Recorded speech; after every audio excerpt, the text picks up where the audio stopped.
Olá, pessoal. Voltamos com mais uma unidade da disciplina de Sistemas de Informação. Então, um elemento muito importante para estudar nessa unidade é o que é esse negócio, uma vez que nós, naturalmente, pessoas da área de disciplinas de computação, a gente não discute tanto como identificar o que é o negócio, ainda mais no momento em que a gente manipula muitos dados, gera muita informação, que a gente tem sistemas rastreando o fluxo de interações dos usuários. Então, como que a gente lida com essa dimensão de negócios aí dentro dos sistemas de informação? Bem, então, para analisar a importância nessa dimensão, né, de negócios do SI nesse contexto empresarial, a gente olha para alguns aspectos importantes. O primeiro é que um SI ele é muito importante para o negócio de uma empresa, porque ele permite a eficiência operacional. Então a gente consegue automatizar, ou seja, a gente identifica por meio da modelagem de processos de negócios que atividades compõem os processos de negócio, como é o fluxo disso daí, e quais dessas atividades conseguem ser automatizadas. O que que é automatizar? É fazer com que essas atividades sejam executadas por algum mecanismo automático, né? Seja por um computador, por um mecanismo, já está dizendo mecanismo, né? Ou seja, envolve uma mecânica, né? Que reduza a necessidade ali de um papel de um fator humano executando aquela tarefa. Isso ajuda inclusive a reduzir erros. Claro que é muito importante destacar que para automatizar tarefas, vocês precisam modelar o processo de negócio, acompanhar o fluxo de execução desse processo de negócio, para aí sim identificar onde vocês irão investir energia para automatizar aí o processo, né? As tarefas desse processo, as atividades desse processo. E com isso, né, uma vez que a gente consegue automatizar tarefas, a gente consegue, por meio do uso de SIs, potencializar o uso dos recursos. O que é potencializar o uso dos recursos? De repente, eu tenho o meu SI me ajuda a identificar que há um determinado grupo de pessoas que pode atuar em outro campo organizacional, mais estratégicos, e com isso otimizar processos que são rotineiros. Então, a otimização ela compreende, né, que eu consigo executar, né, num tempo ótimo, né, as atividades que são mais necessárias num tempo ótimo dentro da minha organização, e isso me permite eficiência operacional, o melhor uso dos recursos dentro do tempo que eu tenho disponível. Um outro elemento é a tomada embasada de decisões. Bem, quando eu discuto com alunos de outros cursos, em relação a um medo que existe dentro do profissional da computação, é justamente da gente ser exposto ao à tomada de alguma decisão e não ter confiança em dar uma resposta ali que não coloque em risco o nosso trabalho e não coloque em risco também o negócio da empresa. Então, quando a gente utiliza um sistema de informação, a gente consegue utilizar o que esse SI fornece de dados que são relevantes para aquele problema que precisa ser resolvido naquele tempo, justamente apoiando uma análise rápida para apoiar qualquer decisão estratégica. E aqui, gente, é muito importante também a gente destacar a o conhecimento do profissional que tem, né, em torno de SI, que é uma decisão estratégica. Então, o que que vocês precisam identificar quando estão caracterizando um IC nesse contexto para apoiar uma tomada de decisões que seja bem embasada do ponto de vista de negócio? Vocês precisam compreender como que aquele SI, né, ou aquele conjunto de sistemas de informação, ele apoia o objetivo estratégico. E um objetivo estratégico, ele tá intimamente relacionado a uma visão, a uma missão daquela empresa, daquela organização. E você precisa também, por meio do SI, compreender quem são as pessoas que te permitem tomar essa decisão, né? Quem são as pessoas que devem estar envolvidas no processo decisório. E aí vocês pode, professor, mas como eu identifico, né, essas pessoas que estão envolvidas, esses objetivos estratégicos, né? Tudo está ligado ao elemento anterior que foi a eficiência operacional. Se eu consigo ter essa manipulação dos processos de negócio, eu consigo entender, inclusive, quem são os atores envolvidos, os agentes envolvidos para essas análises rápidas.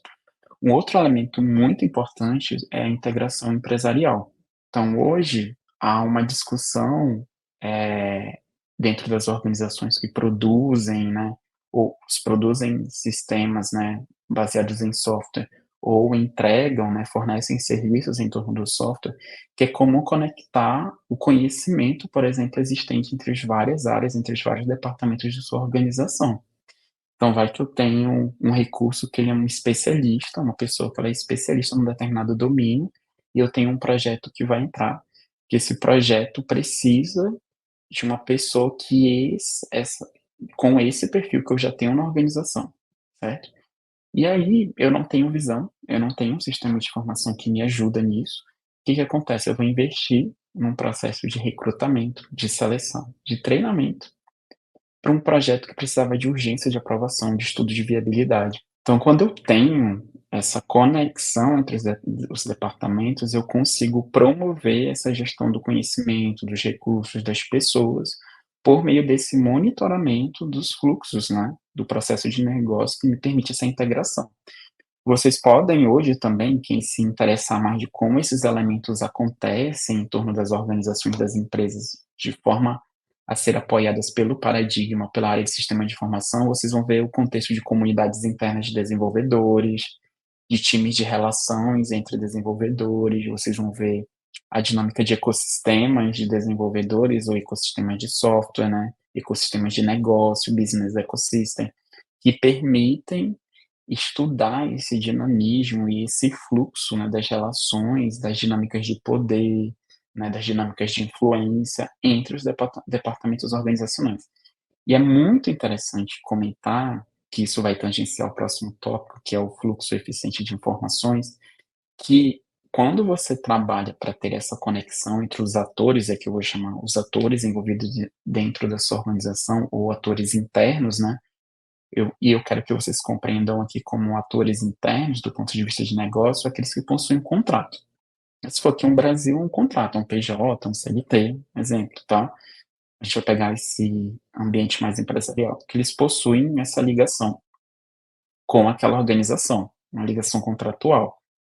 Quando a gente busca estabelecer essa conexão, esse dinamismo, visando promover a cooperação, inovação, né, um gerenciamento das contribuições das pessoas, né, um mapeamento mais abrangente e em profundidade das comunidades que atuam dentro da minha organização, eu consigo avançar para o fluxo eficiente de informação. Porque o fluxo nada mais é, do ponto de vista de negócio, que é como esse dinamismo acontece, como eu pego um recurso, como eu manipulo esse recurso, como eu transformo isso em alguma contribuição para aquela organização. E aí vejam que utilizar um recurso pode estar associado a recursos internos ou externos. O que que é um recurso interno? A gente vai entender como qualquer recurso técnico ou não técnico que é produzido dentro da organização. O que que é um recurso técnico? Pode ser um código, um protótipo, uma documentação técnica em torno da produção do SI, né? E um recurso não técnico pode ser um conjunto de discussão, e-mails que são trocados, né, que é uma informação mas não estruturada, pode ser em uma ferramenta que existe ali uma comunicação assíncrona, né, sobre aquele projeto, sobre a organização. Então eu consigo utilizar desses elementos para promover esse fluxo, né, o dinamismo. E aí eu gero uma contribuição. E essa contribuição, ela é uma contribuição com o projeto, ela é uma contribuição para a organização, né, para a cultura organizacional, para a gestão, operação organizacional, e também ao elemento que é o fluxo eficiente de informação que vai além das barreiras da organização. Professor, por que que a gente vai querer abrir, né, o nosso fluxo de informação para algo externo? Porque a gente vai querer contribuições, então, assim, a gente não consegue muitas organizações não conseguem atender as demandas, né, dos usuários somente com os seus recursos internos. Vejam um exemplo, vocês acham que uma Google, por exemplo, consegue atingir todas as demandas de usuários por aplicativos móveis dentro da loja do Android, da Google? Não consegue. E por isso ela disponibilizou, olha aí um fluxo, uma conexão, né, não somente entre interno, mas com o público externo. Ela se utilizou de uma estratégia de uma loja de aplicativos e de um portal de desenvolvedores, que é o Android Developers, para apoiar com que comunidades externas conseguissem contribuir dentro do fluxo de geração de contribuição. Porque com o público interno, né, com os funcionários internos, não dá para atender.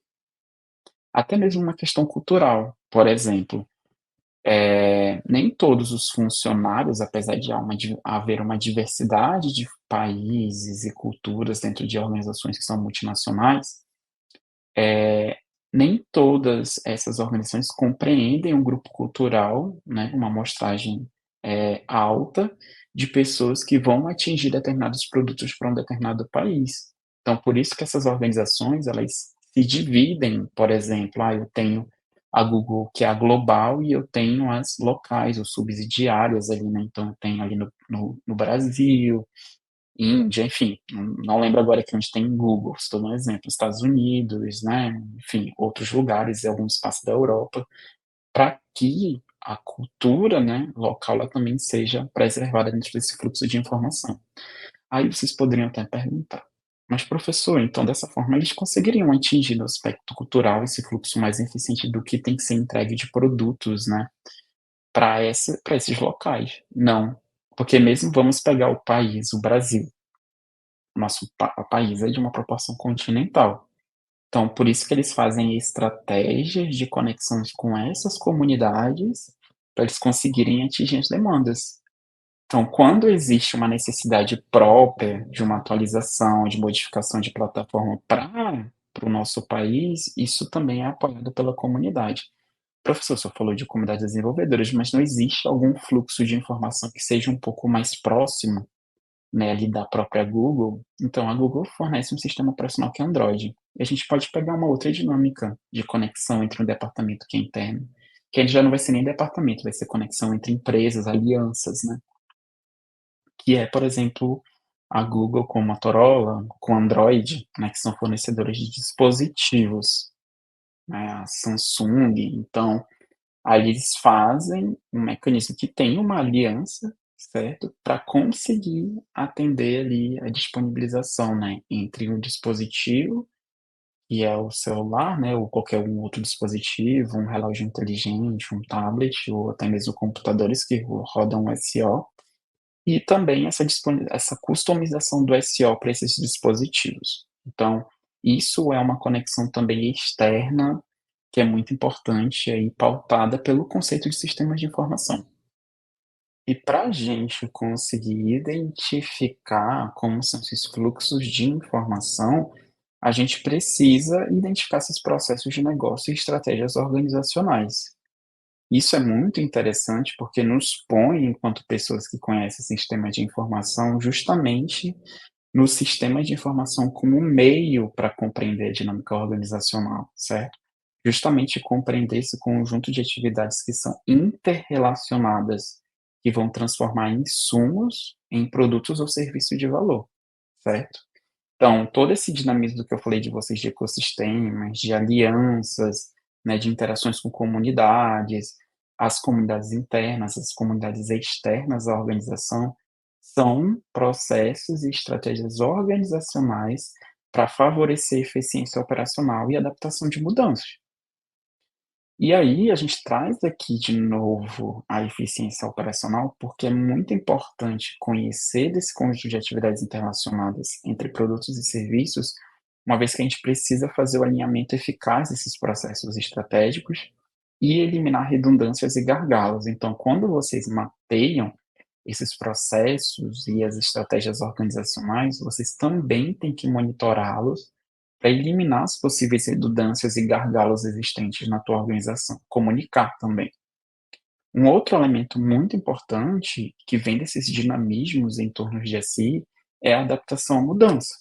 As organizações, ainda mais da nossa área, estão em ajustes contínuos, melhoria contínua de processos para atender as demandas de mercado, certo? Então, essa adaptação é um elemento essencial hoje em torno para permitir com que as empresas se continuem inovadoras, né, na cooperação e na competição também. E isso permite uma resposta ágil a novas perguntas e desafios do mini-mundo, do mundo real, da sociedade, das pessoas, de um nicho específico de comunidade, de um nicho específico de um grupo. E um parênteses que eu queria abrir aqui, né, para que vocês compreendessem, é que quando a gente pensa em ser essa resposta ágil a novas oportunidades, desafios, a perguntas, questionamentos, requisitos, mudanças, a gente tende a pensar que são elementos em uma grande escala, mas nem sempre. Se é um grupo, uma comunidade específica, né, um grupo mais reduzido, enfim, independe de tamanho, na verdade, que eu quero falar para vocês, vocês têm que dar uma resposta ágil se isso for negócio ou estratégia da empresa ao qual vocês estão envolvendo ali a dinâmica, né, o paradigma de SI. E com isso, vocês permitem 2 itens relevantes para uma organização, né, do ponto de vista de negócio, que é ajustar estrategicamente os processos e o apoio a processos de inovação. E é bem legal estar conversando com vocês, né, nesse momento, porque hoje mesmo, aí quem depende do momento que vocês vão ver essa aula, porque isso é algo que tem acontecido bastante, né, acontece em as organizações que não se usam de sistemas de informação, que é justamente o ajuste estratégico. Vou dar 2 exemplos que são bem interessantes, que é justamente eu não conseguir ter esse mapeamento da organização, eu manipular a minha estratégia e depois a organização ferrar a estratégia, prejudicar a organização, que é o seguinte, eu conversava com peguei um motorista de aplicativos por esse dia, e ele mencionava: "Olha, vim para essa cidade trabalhar, e nessa cidade eu fui contratado devido ao fato de que eu tinha uma determinada habilidade de negociação nesse determinado mercado, que é um mercado de vestimento, certo? Vestimentas e calçados, aqui vai para posicionar vocês. Então, nesse sentido, ele comentou que ele foi contratado para essa área, começou a trabalhar, ele tinha um mapeamento de como atuar na região, depois de ter trabalhado em outro setor, mudaram todo a parte de diretoria da empresa e essa diretoria fez um ajuste estratégico de eliminar todas as pessoas daquele setor, mas continuar no próprio mercado de vestimentas e calçados. O que que aconteceu? Né, ele me contando da experiência dele, um senhor, assim, com muita propriedade do que falava, falou que como eles não tinham visão do processo, eles entraram em contato com ele de novo e outros funcionários para que retornassem à empresa. Porque eles não tinham essa visão de como funcionava e não conseguiam colocar o negócio para rodar na região em específico que eles vieram trabalhar. Então isso aí indica que o cuidado com o ajuste estratégico, ele é muito crítico se você faz sem algum apoio de algum sistema. E gente, eu só queria lembrar para vocês que quando a gente está falando de sistema aqui, a gente não está falando só algo de apoio computacional, de SI. Lembre que a gente está analisando a sociedade, o elemento técnico, as pessoas, o social. Então, toda vez que eu estiver falando de não ter um SI, de ter um SI, vocês têm que estar olhando segundo essa lente. Caso estejam olhando somente com uma perspectiva técnica, sugiro vocês a voltarem ao primeiro módulo para capturarem a nossa discussão sobre essas outras dimensões de SI, certo? E aí um outro item muito importante é o apoio a processos de inovação. E quando eu falo inovação, gente, não é só algo que nunca existiu. Por exemplo, a gente nem sabia o que era roda, criaram a roda. Não existia, tá? Então ninguém sabe. A gente anda num quadrado que vai batendo, a gente faz força pra caramba pra usar esse veículo com quadrado ali pra se manipular, e alguém em algum momento cria uma roda. Então, nunca existiu. Ok, algo que nunca existiu também é inovador. Agora, uma nova forma de lidar sobre algum problema é também inovador. Um resultado que não era conhecido a partir de algum objeto que já existia e da aplicação diferente do uso dele também é inovador. Tanto o resultado positivo quanto o resultado negativo, certo? E também, claro, o método, a forma como se chegou a essa inovação também é inovação. Então, lembrando que tudo isso é muito importante para o negócio. Mas por que que o professor está falando isso? Porque do ponto de vista de SI, quando a gente fala de inovação, apoio e processo de inovação, a gente não fala só do produto ou serviço que é gerado, a gente fala de patente, né. A gente fala desses mecanismos de processo que me permitem alianças, como eu dei o exemplo para vocês do sistema operacional Android, que as pessoas podem contribuir para ele como open source, né. Tem empresas que têm dispositivos de hardware que querem embarcar, né, o sistema operacional, tem gente que produz aplicativo. Vocês percebem que há uma rede que permite uma implementação de novas ideias e práticas, e não é somente o produto, não é somente o sistema operacional Android.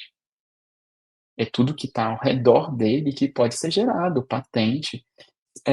Algo que é muito legal de mencionar para vocês, que essa lente de SI nos traz, é o próprio celular de vocês. Vocês acham que o celular de vocês, ele é unicamente de patente da empresa que o construiu, que o fabricou? Não.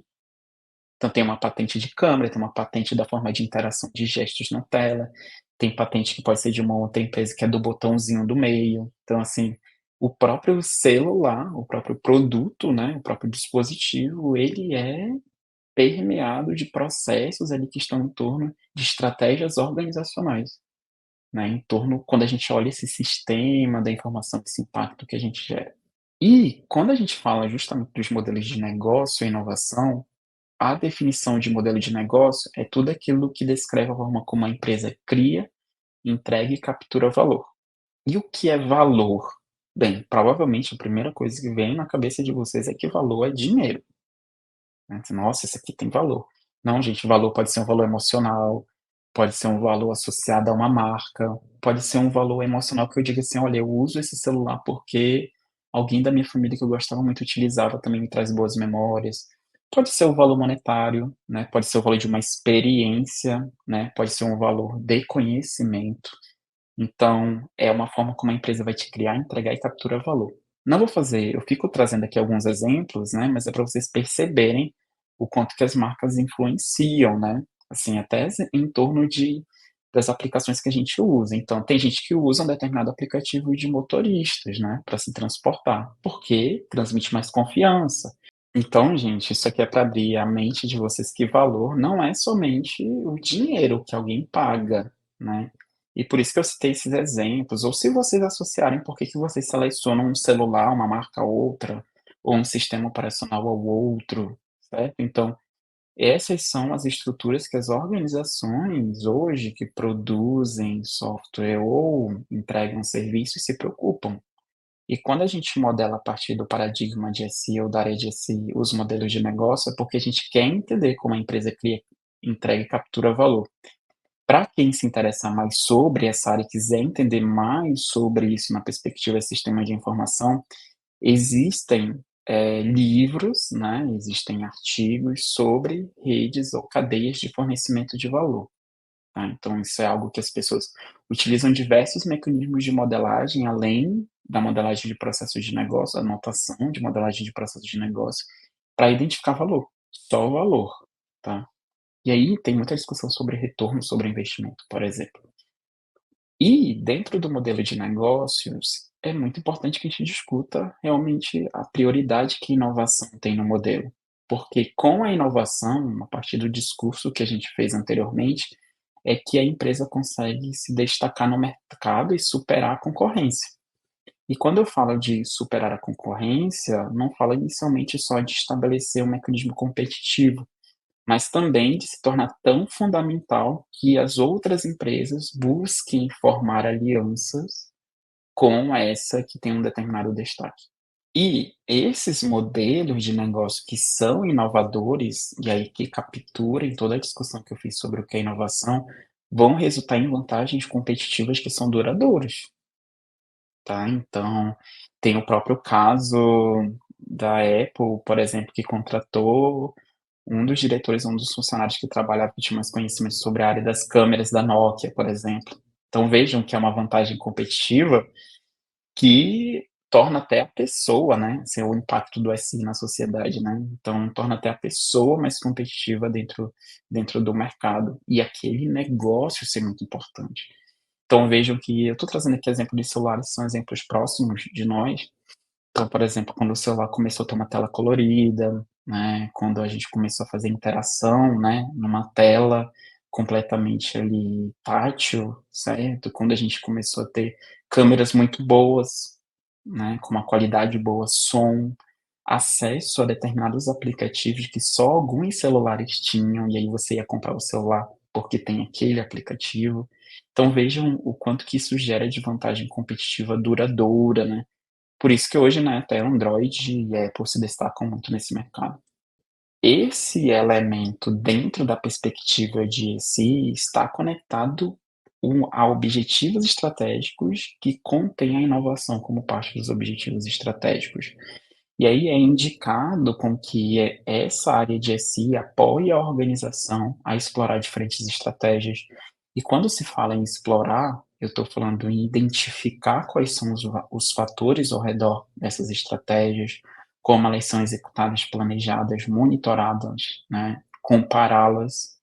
E essas estratégias podem envolver as inovações de produtos, de processos e até modelos de negócio. Então, aí a inovação explode para todos aqueles itens que eu comentei com vocês. E, nesse caso, eu dei alguns exemplos também de empresas que alcançaram sucesso por meio de inovação, né? Então, a gente pode citar a própria Apple, né? Então, há uma discussão, alguns de vocês podem depois pegar e discutir, mas hoje ela não é tão inovadora, mas ela ainda puxa, as empresas esperam, né? As pessoas esperam o que que vai vir de inovador. E um outro item importante que sim, se vocês recuperarem a história do próprio iPhone, né, vocês vão ver mecanismos de inovação. A própria Meta, né, com as questões aí, por exemplo, com a parceria com a Ray-Ban, né, para o óculos inteligente. Então, vejam alguns exemplos de empresas que fazem alianças, né, até com outros nichos, para ter estratégias de inovação e se manter no mercado. Mas como eles garantem isso? É por meio de um paradigma, de uma análise, né, baseada em um dinamismo de sistemas de informação. Uma ferramenta prática que eu gostaria de indicar aqui para vocês, que ajuda a visualizar e desenvolver modelos de negócio e até identificar os modelos de negócio em torno da organização que você participa, é o Business Model Canvas. Então ele é um quadro, né, muito utilizado por startups, né, que a gente consegue identificar, vejam aí na imagem, quem são os parceiros chaves, então quem são aqueles parceiros que você tem que ter por próximo, próximo de você, para fazer alianças, né, para cooperar. Quais são as suas principais atividades no ramo de atuação? Quais são as suas principais atividades? Aqui a gente não está preocupado do mecanismo que te permite ser competitivo. Aqui a gente está analisando quais são as suas principais atividades, como que você enxerga hoje. Quais são os seus recursos principais? E aí a gente fala de recursos tanto humanos das pessoas, quanto de recursos também de infraestrutura. No meio da imagem, a gente tem os mecanismos de proposição de valor. O que que é proposição de valor? É como que você define quais são os objetos que te permitem compreender o que é valor dentro da organização e como você transfere esse valor tanto internamente quanto externamente. Por exemplo, todos os cenários para vocês desenvolvedores, né? Falei de aplicativos, gente que contribui. Falei de um portal de apoio ao desenvolvedor, o Android Developers. Ele é um mecanismo de proposição de valor. Ele é um portal que permite com que a Google, né, disponibilize recursos e diretrizes para o desenvolvimento de aplicativos para a plataforma dela. O desenvolvedor, que é um elemento externo, consegue utilizar disso para aproveitar, para gerar conhecimento, né, para gerar sua contribuição e submeter uma aplicação à loja que tenha mais chances de sucesso. Perceberam que ele tem um objeto de transferência de valor que permite com que ambos os lados, né, tanto a Google quanto a comunidade de desenvolvedores, consigam obter ali vantagens nessa captura de valor. Um outro elemento é como são as suas relações, os seus relacionamentos com os teus clientes. Aqui a gente olha muito o cliente como usuário, quem usa o teu serviço, o teu produto, certo? Você estabelece, você tem quais são esses canais, o canal de comunicação interno e um canal de comunicação externo também, né? Quando se fala de canal interno, são os canais que permitem justamente essa integração entre os departamentos ou áreas organizacionais. E quando se fala de canais externos, nós estamos falando de ferramentas com que apoiem com que você internamente converse com as pessoas que são externas à tua organização. Fóruns, um Stack Overflow, se for uma organização que trabalha com desenvolvedores externos, com comunidade de desenvolvedores, então está no Stack Overflow, né, está no GitHub, nas discussions, por exemplo, então são canais de comunicação com o público externo. Um outro item aqui à direita, né, na imagem lá no final, última coluna, são os nichos, os segmentos dos teus clientes.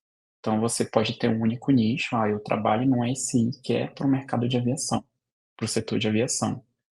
Ou eu trabalho para aviação, eu trabalho para saúde, eu trabalho com sistemas críticos, né, então veja que tem vários nichos. Aqui abaixo a gente tem os 2 elementos que são importantes, que são o custo dessa estrutura toda, então quanto que custa teu negócio, né, esse teu negócio dentro dessa organização, quanto que ele custa. E também os fluxos ali que você tem de geração de renda, tá, que são seus revenue streams, né. Quais são os fluxos que te permitem gerar renda? Então, por isso que eles estão ali embaixo como base, porque você quer lidar com quanto essa tua estrutura custa, né, para você suportá-la, e quanto que você consegue ter de fluxo de geração de renda. Então, ao fazer esse Business Model Canvas, você consegue visualizar o modelo de negócio da tua organização. Esse é um exemplo, é bastante utilizado por startups, né, mas também quero deixar claro aqui que o outro item, que é a modelagem de processo de negócios, ela é muito importante para a gente adentrar, analisar mais em profundidade o que é elencado aqui. Então essa aqui, ela pode ser uma ferramenta inicial para o entendimento do modelo de negócios, mas depois vocês vão sentir a necessidade de avançar para modelar o processo de negócio, usando alguma anotação específica. Bem, eu espero que com essa aula vocês tenham entendido a necessidade de cobrir, né, com cuidado a dimensão de negócio, principalmente nessa era que a gente tem os mecanismos de inovação, de cooperação e de competição.